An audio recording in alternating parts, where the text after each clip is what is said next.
ये world geography का हमारा लेक्चर 3 होगा और इससे पहले मैं 2 लेक्चर करवा चुका हूँ। हम यहाँ पर वर्ल्ड ज्योग्राफी के अंदर यूनिवर्स कर रहे हैं और यूनिवर्स के अंदर आज हम देखेंगे अपने बचे-कुचे रिमेनिंग प्लैनेट्स।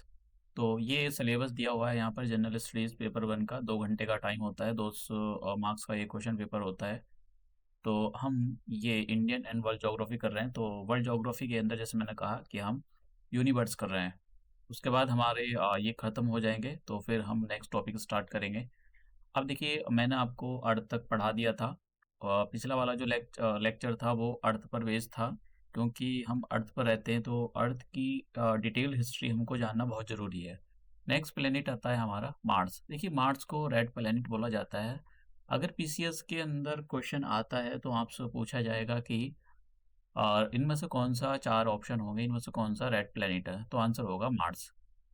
लेकिन अगर यूपीएससी क्वेश्चन पूछती है, तो वो यूपीएससी का क्वेश्चन फ्रेम करने का तरीका ये होगा कि अर्थ जो मार्स है, मार्स का कलर रेड कलर का क्यों होता है? तो उसके पीछे जो है आयरन ऑक्साइड मिलता है, तो उसका जो क्वेश्चन अलग टाइप से फ्रेम होता है और जो पीसीएस होता है, उसमें फैक्चुअल चीज़ें पूछी जाती हैं। इसकी जो सबसे 2 बड़े मून हैं, फोबोस और डीमोस, ये सबसे बड़े मून हैं और अर्थ जो मार्स होता है अर्थ के लगभग ही एक डे कंप्लीट करता है। जैसे ये हमारी अर्थ है तो उसको भी 24 आवर्स के अंदर एक डे कंप्लीट हो जाता है। 1 मतलब हम बोल सकते हैं कि वो अपने जो है एक चक्कर 24 आवर्स के अंदर कंप्लीट कर लेती है। और सेम टाइम मार्स भी लेता है कि मार्स भी अपने जो एक्सेस होती है उसको घूमने में वो 24 आवर्स लेता है। तो अर्थ का और मार्स का रोटेशनल टाइम जो है वो सेम है। दूसरा ये जैसा कि हमारी अर्थ है 23.5 डिग्री और 23.5 डिग्री एंगल पर झुकी हुई है, लगभग इतना ही मार्स भी अपने जो एक्सेस पर उतने ही एंगल पर झुका हुआ है, 25 डिग्री सेल्सियस और 25 डिग्री। अभी यहाँ पर एक क्वेश्चन आया था, वैसे काफ़ी पुराना क्वेश्चन था, तो 4 प्लैनेट्स के नाम दे रखे थे और उसमें ऐसा दिया हुआ था क्वेश्चन, यूपीपीसीएस की बात कर रहा हूँ मैं यहाँ पर, कि इनमें से कौन-सा प्लैनेट ऐसा है जिस जो कि उतने एंगल पर झुका हुआ है जितने पर अर्थ झुकी हुई है, ठीक है? ये था और आगे भी क्वेश्चन था, मैं इसको टेस्ट सीरीज़ में मैंने उसको इंक्लूड किया हुआ है और उसका जो रोटेशनल टाइम उतना ही है जितना अर्थ का होता है, तो आंसर हमारा मार्स था। तो ये इस टाइप के क्वेश्चन वो कभी-कभी मतलब काफ़ी मुश्किल करके क्वेश्चन पूछ लेता है। तो ये मैंने यहाँ पर बहुत सारे पॉइंटों को जो है हाइलाइट कर दिया है कि जिससे जब भी आप पढ़ो, तो आपको ये याद हो जाएँ। हालाँकि मैं ये सारी स्लाइड अपने टेलीग्राम चैनल पर अपलोड कर दूँगा, तो आप वहाँ से इसको डाउनलोड कर सकते हो। जैसा आप देख सकते हो, यहाँ पर ये हमने मरकरी पढ़ा, वीनस पढ़ा, अर्थ पढ़ा और अब हमने ये अपना मार्स कंप्लीट कर लिया। अब अगर आप एक और चीज़ यहाँ पर देख पा रहे हो कि जैसे ही हम मार्स आगे की ओर मूव करते हैं, तो हमारे यहाँ पर एक बेल्ट है, जिसको हम बोलते हैं एस्टेरॉयड बेल्ट। बेल्ट जो होती है, यहाँ पर जो भी छोटे-छोटे पत्थर के टुकड़े मिलते हैं, ऐसा बोला जाता है कि जब हमारा सोलर सिस्टम बना तो ये हमारे सोलर सिस्टम के बनने के बचे-कुचे पार्ट रह गए जिनकी वजह से क्योंकि सारा सिस्टम घूमने लगा तो ये हमारे ऑर्बिट में घूमने लगे सन के चारों तरफ। कहाँ पर मिलते हैं? मार्स और जुपिटर के बीच में मिलते हैं, बहुत इंपॉर्टेंट है ये। और सबसे बड़ा जो यहाँ पर एस्टेरॉइड है दैट इज़ द सेरेस, बहुत का भाप काफ़ी बड़ा है ये। अब नेक्स्ट हम जो प्लैनेट स्टडी करेंगे, ये मैं आपको एस्टेरॉइड बेल्ट जो है लेक्चर के लास्ट जब लेक्चर खत्म होने होने वाला होगा तो लास्ट स्लाइड में मैं आपको ये बताऊँगा। दूसरा है हमारे पास जुपिटर। जुपिटर के बारे में हम पढ़ लेते हैं। देखो जुपिटर हमारा अगर आप देखो 1, 2, 3, 4, 5 5वें नंबर का प्लैनेट है, ठीक है? और largest planet and the heaviest planet of our solar system. तो इस टाइप के क्वेश्चन पूछे जाते हैं, जीके में पूछे जाते हैं। अगर आप किसी दूसरे दूसरे कोई एग्ज़ाम दे रहे हो तो इस टाइप के क्वेश्चन वहाँ पर पूछे जाते हैं। जैसे मैंने कहा कि लार्जेस्ट है और सबसे बड़ा है, तो सबसे बड़ा होने की वजह say that is the heaviest. Fast rotating planet यानी ये अपनी जो एक्सिस होती है, अपनी एक्स पर बहुत तेज़ घूम रहा है। अब इसके 4 मून बहुत इंपॉर्टेंट है। इनको गैलीलियो ने डिस्कवर करा था इसलिए इनको गैलीलियो मून बोला जाता है। आयो, Europa, Ganymede and the Callisto. ये जो गैनीमेड है, गैनीमेड जो भी आप बोलो इसको गैनीमेड, गैनीमेड हमारे सोलर सिस्टम का सबसे बड़ा मून है। आप समझ रहे हो ना सबसे बड़ा मून है। इस टाइप का एक जो है यूपीएससी में स्टेटमेंट फ्रेम होकर क्वेश्चन आया था एक बार। तो आप यूपीएससी की अगर तैयारी कर रहे हो तो इसमें से बहुत सारे पॉइंट आपको क्वेश्चन को सॉल्व करने में हेल्प करेंगे। अब यहाँ पर ये जो जुपिटर है, जुपिटर को जायंट गैस प्लैनेट भी बोला जाता है और इसके चारों तरफ रिंग मिलती है, तो उनकी उन रिंग को हम जोवियन रिंग बोलते हैं। देखो आपको ये जो रिंग है विजिबल नहीं होंगे यहाँ से, अगर आप देख रहे हो जुपिटर के पास में रिंग होती है, इसको इग्नोर नहीं किया जा सकता, लेकिन जैसे सैटर्न की रिंग बहुत ही ज़्यादा फेमस है, आपको दिखाई देती है, ऐसी जुपिटर की रिंग दिखाई नहीं देती है, लेकिन रिंग होती हैं। अब क्योंकि ये जो जुपिटर है इसकी बहुत सारे अपने जो है मून है, तो इसलिए बोला जाता है कि ये जो ये जो जुपिटर है, जुपिटर एक मिनिएचर सोलर सिस्टम है। तो ऐसा आपसे पूछा जा सकता है कि इनमें से कौन सा प्लेनेट को मिनिएचर सोलर सिस्टम बोला जाता है, दैट इज द जुपिटर। एक और चीज जो काफी इंपॉर्टेंट है, ये जो मैंने कहा है कि जुपिटर की रिंग बनी हुई है, जुपिटर पर अगर आप जा तो नहीं सकते, जुपिटर के चारों तरफ भी रिंग बनी हुई है, और वो रिंग किसकी बनी हुई है, दैट इज द सिलिकेट्स। ये क्वेश्चन पूछा गया था एक बार, काफी पुराना क्वेश्चन है, लेकिन सिलिकेट की रिंग बनी हुई है, ये क्वेश्चन पूछा गया था। अब देखिए ये जो इसकी जो रिंग है, इस पर वैसे तो और ज़्यादा इम्पोर्टेंट क्वेश्चन नहीं बनते हैं, लेकिन अब मैंने यहाँ पर डाला है ये, तो आप एक बार देख लेना। जुपिटर हाइड्रोजन और हीलियम से बना हुआ एक गैसियस प्लेनेट है, तो ये आउटर प्लेनेट की कैटेगरी में आता है। मैं आपको लास्ट में एक डायग्राम भी दिखाऊंगा, वहां से आप जो है कर सकते हो। अब नेक्स्ट जो प्लेनेट है हमारा, दैट इज द सैटर्न। तो Saturn is the second largest planet of our solar system and it is famous for the ring. इसकी जो प्लेनेटरी रिंग है इसके लिए जाना जाता है। आप देख सकते हो ये अपनी इसकी जो रिंग है वो काफी मतलब काफी फेमस है ये अपनी रिंग के लिए। तो देखते हैं, देखो second largest planet of our solar system, और इसकी सबसे ज्यादा जो है सैटेलाइट है, आप देख सकते हो। मैंने यहाँ पर नंबर डाला, जो ये जो नंबर लिया है वो नासा की वेबसाइट से लिया है। तो अगर देखो, कम चांसेस होता है कि आपसे नंबर पूछा जाए, बस ये क्वेश्चन फ्रेम होता है कि अगर आप कोई सा दूसरा एग्जाम दे रहे हो कि इनमें से कौन सा प्लेनेट है जिसके पास जब सबसे ज्यादा नेचुरल सैटेलाइट्स हैं, दैट इज नेचुरल सैटेलाइट्स बोलो या फिर मून्स बोलो, एक ही बात होती है। तो वो हमारे पास प्लेनेट है सैटर्न प्लेनेट। अब इस प्लेनेट को ग्लोब ऑफ गैसियस या गैलेक्सी लाइक प्लेनेट भी बोला जाता है। देखो ये मैं आपको यहाँ पर ये सारे स्टेटमेंट मैंने लिखे हैं और इनको हाईलाइट भी किया है। उसका एक रीजन ये है, कभी कभी सीधा स्ट्रेट फॉरवर्ड क्वेश्चन पूछता है, मतलब फैक्चुअल जिसको बोलते हैं, आपसे जैसा ऐसा बोल देगा, ये बताओ, चार प्लेनेट दे देगा आपसे, और ऊपर लिखा हुआ होगा, क्वेश्चन में लिखा होगा ग्लोब ऑफ गैसेस प्लेनेट किसको बोला जाता है, नीचे चार प्लेनेट दिए गए हैं। तो ये क्या है, फैक्चुअल चीज है। अगर आपको पता है तो पता है, नहीं पता है तो फिर लेफ्ट राइट नहीं कर सकते हो आप। तो इसीलिए आपको मैंने यहाँ पर जो काफी सारी चीजें ऐसी जो है यहाँ पर हाईलाइट की है, अलग अलग किताबों से निकाला है, जो बहुत ही मतलब अच्छी किताबें हैं, स्टैंडर्ड बुक माना जाता है जिनको, उनसे यहाँ पर लिखा है, और क्वेश्चन पूछे गए हैं। ऐसा नहीं कि मैंने बेवजह लिखा है, क्वेश्चन पूछे गए हैं। तो ये फैक्ट्स जो है आपको याद होने चाहिए। जैसे मैंने कहा कि सैटर्न जो है अपनी रिंग के लिए बहुत फेमस है, तो ये बहुत इंपॉर्टेंट है यहाँ पर। और हाँ, एक और क्वेश्चन था यूपीएससी के यूपी पीसीएस के अंदर पूछा गया था। उसके अंदर दो स्टेटमेंट दे रखे हैं कि एक तो ये पूछा था कि जो हमारा सोलर सिस्टम है, हमारे सोलर सिस्टम में सबसे ज़्यादा जो है डेंसिटी, सबसे ज़्यादा डेंसिटी मतलब डेंसेट प्लैनेट, तो डेंसेट प्लैनेट की कैटेगरी में आती है अर्थ। लेकिन सबसे ऐसा प्लैनेट जिसकी डेंसिटी बहुत कम है, इवन वाटर से भी कम है, दैट इज द सैटर्न। आप समझ रहे हो ना। तो ये क्वेश्चन, ऐसे जो स्टेटमेंट होते हैं, स्टेटमेंट यूपीएससी में भी क्वेश्चन इस टाइप के स्टेटमेंट जो है एक्सट्रैक्ट करके क्वेश्चन फ्रेम कर देता है। और देख सकते हो आप ये सैटर्न की रिंग है, कितनी अच्छी रिंग लग रही है यहाँ पर, तो इसीलिए ये अपनी रिंग के लिए जाना जाता है। नेक्स्ट प्लेनेट आता है हमारे पास, देखिए नेक्स्ट प्लेनेट कौन सा आ गया, यूरेनस। देखो यूरेनस के दो तीन चीजें समझ लो। एक तो सभी के सभी प्लेनेट अगर आप देखो वो एंटी क्लॉकवाइज डायरेक्शन में घूमते हैं। एंटी क्लॉकवाइज डायरेक्शन में घूमने का मतलब होता है कि वो वेस्ट टू ईस्ट घूमते हैं। लेकिन वीनस और यूरेनस दो प्लेनेट ऐसे हैं जो कि क्लॉकवाइज डायरेक्शन में घूमते हैं। क्लॉकवाइज डायरेक्शन का मतलब ये होता है कि ये ईस्ट टू वेस्ट घूमते हैं। आप यहाँ पर देखो, एक तो ये वाला, और दूसरा हमारे पास ये यू और वी दोनों मतलब जैसे कि आप इंग्लिश अल्फाबेट में देखोगे तो वहां पर यू और वी लगातार आते हैं, मतलब कंटिन्यू एक के बाद एक आता है।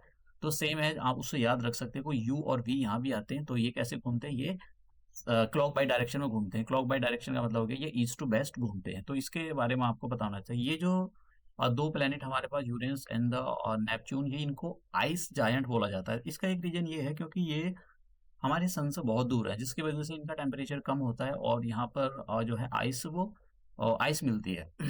तो ये इसके बारे में ये पता होना चाहिए हमको।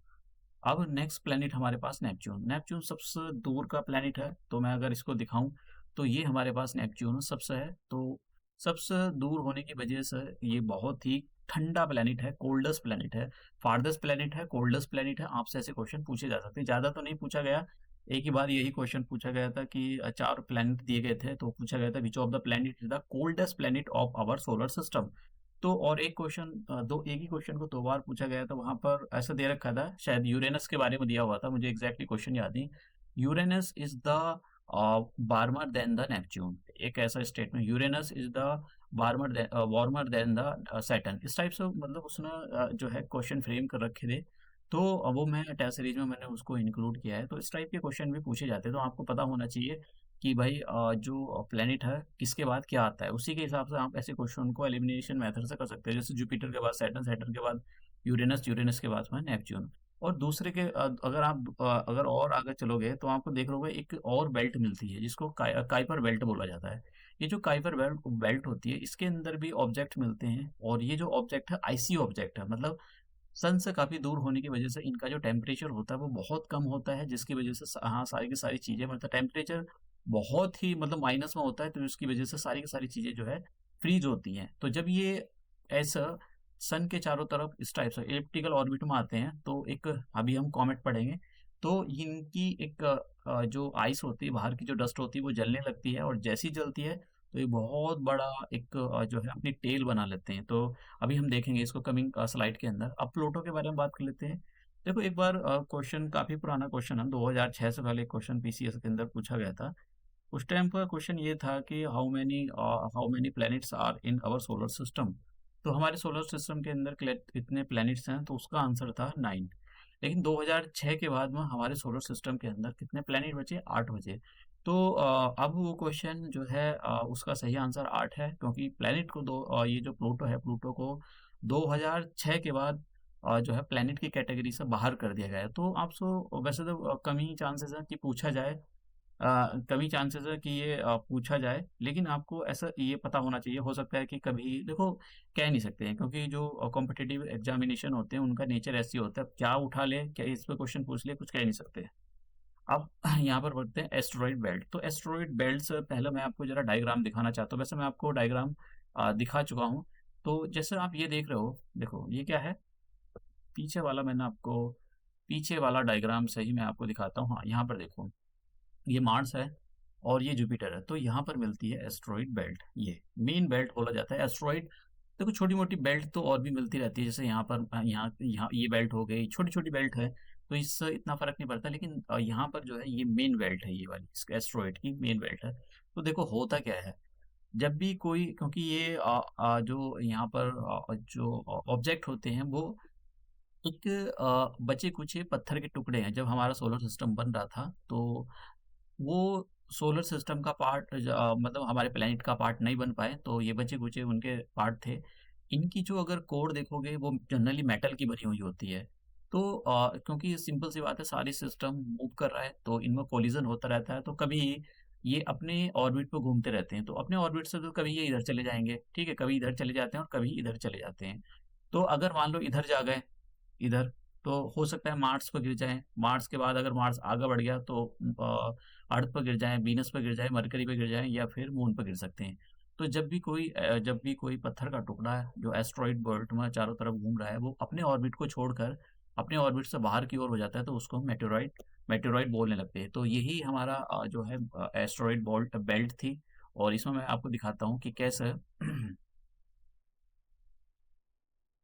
देखिए कि जब भी ये बहुत इंपॉर्टेंट स्टेटमेंट है, ये जो पहला स्टेटमेंट लिखा हुआ है, ये रॉकी और मेटेलिक मिनरल से बनी हुई सेलेस्टियल बॉडी होती हैं। मेटेलिक शब्द बहुत इंपॉर्टेंट है, और मैंने आपको कॉमेट के बारे में बताया था, वहाँ पर आईसी ऑब्जेक्ट है। तो आईसी ऑब्जेक्ट है मतलब वो आइस से बना हुआ है, तो ये सारी की सारी चीज़ें बहुत इंपॉर्टेंट होती हैं आपसे। As a statement, which of the statement is correct about the asteroid belt, या ऐसे ऐसे क्वेश्चन पूछता है, तो उसमें इस टाइप के जो है स्टेटमेंट फ्रेम होंगे। इसमें जो ऑब्जेक्ट ऐसा पूछा जाएगा, एस्ट्रॉइड बेल्ट में जो ऑब्जेक्ट मिलते हैं वो मेटेलिक मिनरल से बने हुए होते हैं, स्टेटमेंट ट्रू है फॉल्स है। अगर उसने लिख दिया मेटेरिक जो एस्टेरॉइड बेल्ट होती है उसके अंदर ऑब्जेक्ट आइसी ऑब्जेक्ट होते हैं, तो आप समझ रहे हो ना, फिर वो गलत हो जाएगा स्टेटमेंट। तो इनको माइनर प्लैनेट्स भी बोला जाता है। माइनर प्लैनेट्स क्यों? क्योंकि देखो ये पूरी तरह से प्लैनेट तो नहीं बन पाए, लेकिन इनका जो साइज है काफी काफी जो एस्टेरॉइड होते हैं उनका बहुत बड़ा साइज होता है। अब जैसे मैंने आपको बता दिया, एस्टेरॉइड की मेन बेल्ट मार्स और जुपिटर के बीच में मिलती है, और सबसे बड़ा जो लार्जेस्ट एस्टेरॉइड है दैट इज सेरेस एस्टेरॉइड। और जब भी ये एस्टेरॉइड, जैसे मैं यहाँ पे बता चुका हूँ आपको, पीछे भी मैंने डायग्राम के थ्रू दिखाया, अगर ये अपने ऑर्बिट से हट जाए तो इनको मेटेरॉइड बोलने लगते हैं। और जब भी ये अर्थ का जो एटमॉस्फेयर में उसमें एंटर कर जाए, एंटर करने के बाद, क्योंकि अर्थ का जो एटमॉस्फेयर उसमें बहुत सारी गैसेस होते हैं, तो फ्रिक्शन की वजह से वो पूरी की तरह से वो जो मेटेरॉइड है वो हमारे अर्थ के एटमॉस्फेयर में एंटर हुआ, तो फ्रिक्शन की वजह से पूरी तरह से बर्न अप हो जाता है, कंप्लीटली जल जाता है। कौन सी लेयर में जलता है ये बहुत इंपॉर्टेंट है, मेसोस्फीयर। तो मेसोस्फीयर के अंदर क्या जलेगा? मेसोस्फीयर के अंदर क्या चलेगा? मेसोस्फीयर के अंदर चलेगा मेटेरॉइड। अब देखो यहाँ पर कुछ चीजें हैं जो जान लेनी जरूरी है। जब भी मेट्योर है, तो अब अगर कोई भी एस्ट्रॉइड अपनी मेन वेल से हट जाता है, उसको मेट्योर्स बोलते हैं। मेट्योर ऐसे लगाओ या मत लगाओ। और अगर ये मेट्योर हमारे अर्थ के एटमॉस्फेयर में एंटर कर जाए, तो हम उसको बोलते हैं दैट इज द मेट्योर।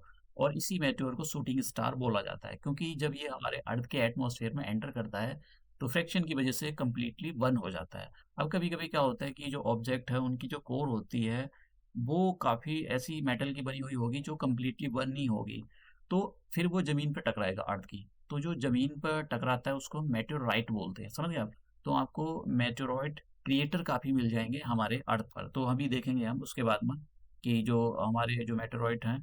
तो मैंने यहाँ पर सारी चीजें इसके अंदर लिख दी है। देखो ये मेटेरॉइड्स, मेटेरॉइड, मेटेरॉइड्स, इनके बारे में आपको कंफ्यूजन नहीं होना चाहिए। समझ गए हो? तो क्या है, अगर आपको कंफ्यूजन है तो देखो फिर प्रॉब्लम हो सकती है। अब यहाँ पर एक चीज देखो, मैं यहाँ पर दिखाता हूँ इसको। ठीक है,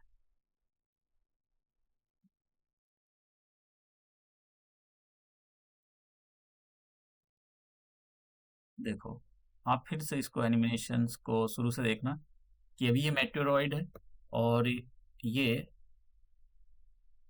चलना स्टार्ट करेगा। देखो मेटेओर बना, और जैसे ही अर्थ की सरफेस से टकराता था दैट इज द मेटेoroid। छोटा सा एनिमेशन था लेकिन समझने के लिए काफ़ी है। अब मैं आपको यहाँ पर थोड़ी सी चीज़ और बता देता हूँ, हालांकि मैं अलग से पढ़ाऊंगा। हमारी जो अर्थ है, अर्थ का जो एटमॉस्फेयर, उसको लेयर में डिवाइड किया गया है। पहली लेयर स्ट्रेटोस्फियर, दूसरी मेसोस्फियर, और फिर होती है हमारे पास थर्मोस्फियर एंड एक्सोस्फियर। तो ये जो मेटेरॉइड बर्न होते हैं ये मेसोस्फियर के अंदर बर्न होते हैं। तो बस ये भाई याद रखना है, इसमें ज़्यादा कुछ करने की ज़रूरत नहीं है।